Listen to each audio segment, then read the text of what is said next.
In June 1952, Joe Davis, along with thousands of other young Americans, received his college diploma. But for Joe Davis, his diploma meant perhaps a bit more than for the average college graduate. As Joe Davis, Bachelor of Science and chemical engineer, stood among his fellow classmen, some thoughts of the past, of the sacrifices that had gone into his college career, ran through his mind.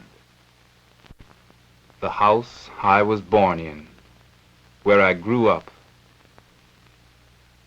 Dad taking off at 5 a.m. every morning for his job downtown. My playground.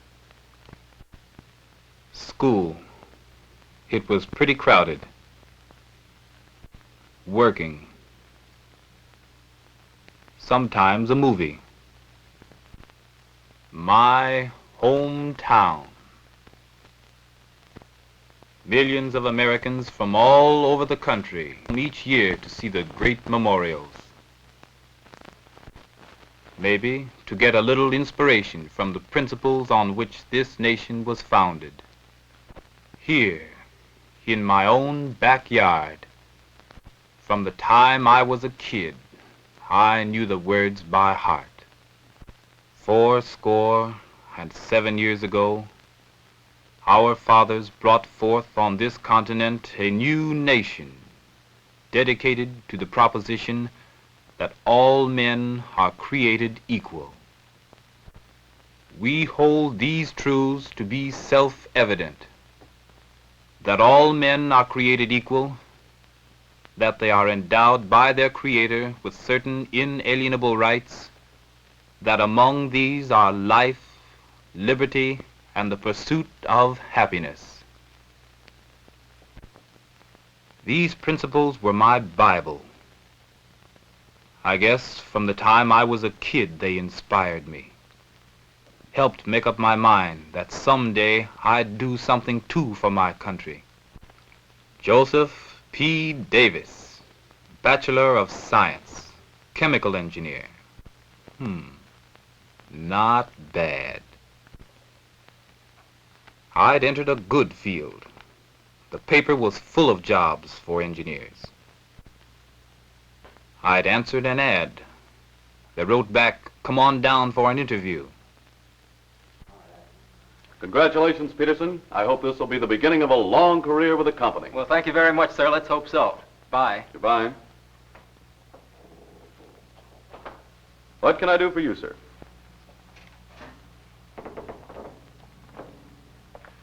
I'm Joseph Davis. They told me to go right in. Well? You asked me to come in about that job, chemical engineer.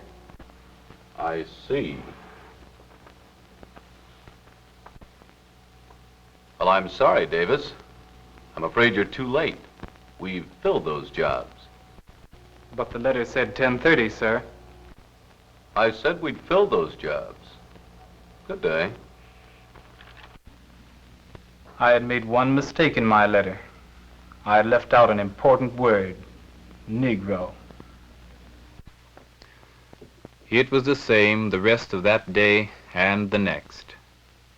Plenty of jobs as porter, laborer, but engineer, no. I kept it up for a week, not letting myself face the truth until one day I couldn't escape it. The employment agency had sent me here on a job they said I was sure to get. Applying for that janitor's job? No, sir. Engineer.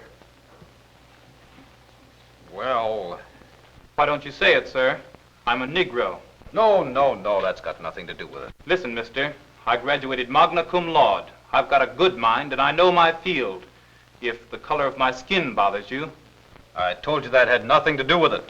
We're looking for a more experienced man. What must my experience be? Janitor, porter, laborer, domestic, scrub woman, laundry help? I'd heard about other Negro college men who had taken jobs like that, waiting for a break. I'd been brought up on certain principles. principles on which our country is founded. Among them, that a man is judged only by his ability. How do you do? I'm Willard Shelton, your Washington reporter. Today we are discussing a subject of nationwide interest, the question of establishing a Fair Employment Practices Committee. Our guest is Senator Wayne Morse of Oregon. Senator Morse, what is your opinion of a National Fair Employment Practices Commission? Do you think that it is a good idea? I think that a Fair Employment Practice Commission is essential if we're going to protect the constitutional rights of all Americans to freedom from discrimination. I know of nothing in the Constitution, Willard, that sets up second-class citizenship for any people, irrespective of race, color, or creed.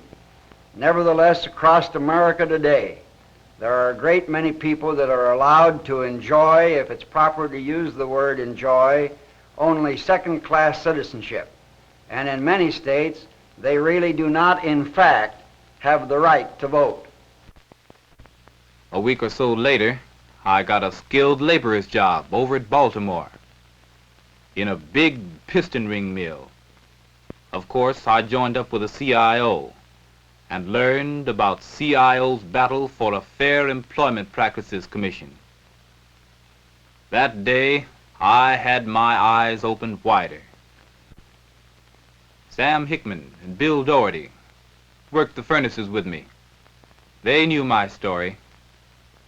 You're not alone, Joe. Ever see a want ad in the paper that says Gentiles only? Well, I'm a Jew. How do you think I feel? Or the ads that say for Protestants only. How do you think a good Catholic feels about that? I guess what people think about other people's lives is their own private business. But when those prejudices move in on other people, when a guy can't get a job at something he's qualified to do, then that's not their private business anymore. That's everybody's business. No, Joe Davis, Sam Hickman, and Bill Doherty aren't alone. Today, all over America, people are deprived of jobs, forced into jobs below their capacity because of prejudice. I am Henry Nomura, American. I live in California. When there is work, I am picker on fruit ranches. Giuseppe Pascioli is my name. American. I live in New Jersey. I work on the street gang for the city. Senator Morse, we hear a lot about leaving Fair Employment Practice Commission ideas to the states. What do you think about that? I do not think that you can solve the fair employment practice problem by leaving the jurisdiction over the problem to the states. And I say that because in a great many states where discrimination and prejudice exists on the basis of race, color, or creed, it is hopeless to expect the state legislature to pass a Fair Employment Practice Act. I'm rather amused these days, for example, to hear some of the Taft forces in the national campaign talk about the law of New York, and at the same time, out of the other side of their mouth, talk about a voluntary FEPC law, overlooking the fact, of course, that the New York law is a compulsory law. Now, of course, if the states of the country would pass a law such as the New York law, or a law such as the Oregon law, which is modeled after the New York law, the problem would be solved. But it is hopeless to expect those states in which the most serious cases of race discrimination exist to clean their own house. And we're dealing here with what I insist is a constitutional right. That is a constitutional right of equality of citizenship. And if you're going to have that, you're going to have to face it as a national problem. Therefore, I intend to continue to support a national FEPC law. The Congress of Industrial Organizations is working with some 55 other national organizations of every group and creed to promote the passage by Congress of an effective federal Fair Employment Practices law. It is a central part of the CIO program to promote the full application of democracy in America.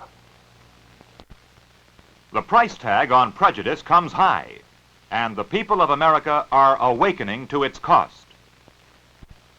In its dreadful waste of manpower, its powerful source for communist propaganda, But progress is being made. Throughout the nation, a pattern slowly but inevitably evolving. In Washington, hometown of Joe Davis, American, the reopening under a new policy of a theater once barred to Negroes.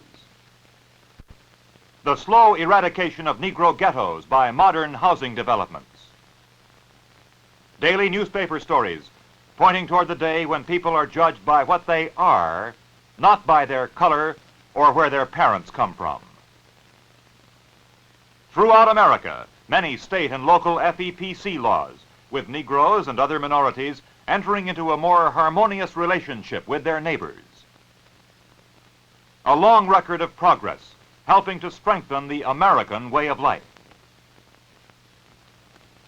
The CIO stands squarely behind the fight for a federal FEPC, for full and equal economic opportunity that will lead to a higher standard of living for all of our people. The CIO believes that to the rights of all Americans, inscribed in the most powerful document on earth, their Bill of Rights, the right to freedom of religion, the right to free speech, the right to a free press, the right from search and seizure, must be added still another right, the right to freedom of opportunity.